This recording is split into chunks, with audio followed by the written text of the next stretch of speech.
Nigerian Egusi soup is one of the most popular soups we have in Nigeria or even Africa at large, if I do say so myself. Just make sure you bring your argument to the comment section, okay?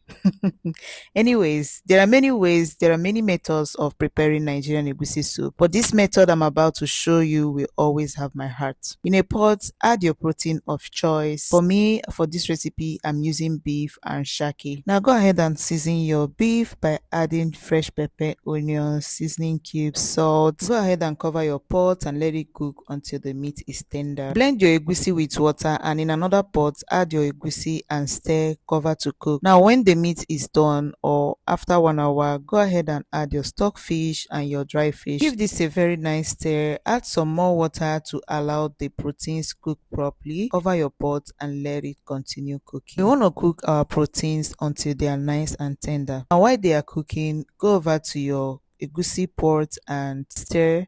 Make sure you continuously stir to avoid burning. You want to cook this egusi until the water dries down. The style of cooking this egusi in a separate pot is what distinguishes it from the other methods of making egusi soup. Sometimes for a more boosted flavor, I always like to blend the back of my fish with some dry fish as well together and just add into the soup like I'm doing so. But this part is totally optional. Crayfish can just do the same as this. Now after adding that, go ahead and stir your soup thoroughly. Make sure you are also putting an eye on your egusi to make sure it doesn't get burnt, and just let the proteins keep cooking. Try and be very mindful of the splashes that comes from cooking the egusi. As you can see, it can be really hot. But anyways, go ahead and add your palm oil in your soup.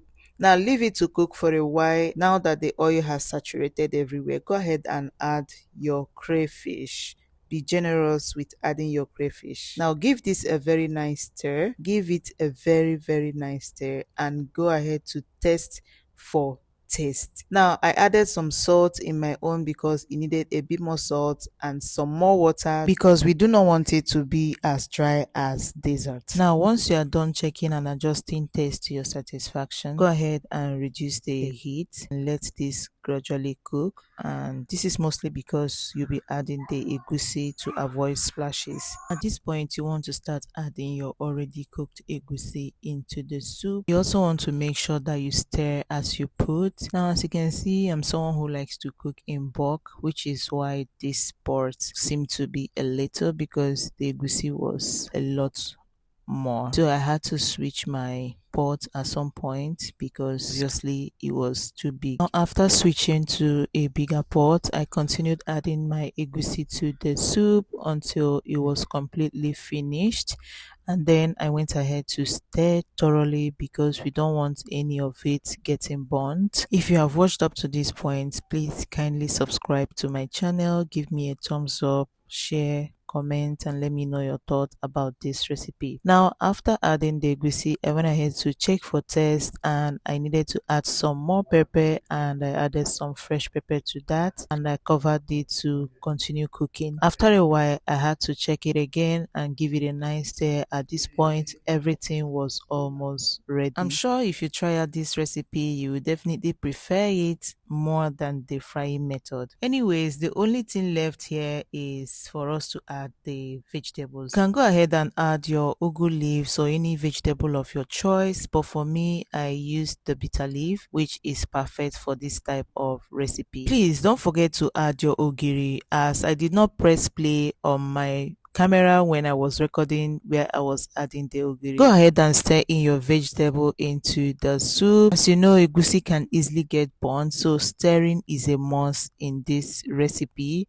You have to keep stirring to avoid any form of burning. At this point, I keep testing and adjusting taste because it's important you do so as you keep on cooking. Just to remind you that the many ways you can support my channel is by subscribing, liking, commenting, sharing. Okay, these are the ways you can support my channel, and thank you as you do that. After the continuous stirring, go ahead and cover your pot for the last time and leave it to simmer for about 2 minutes. Now finally check your soup.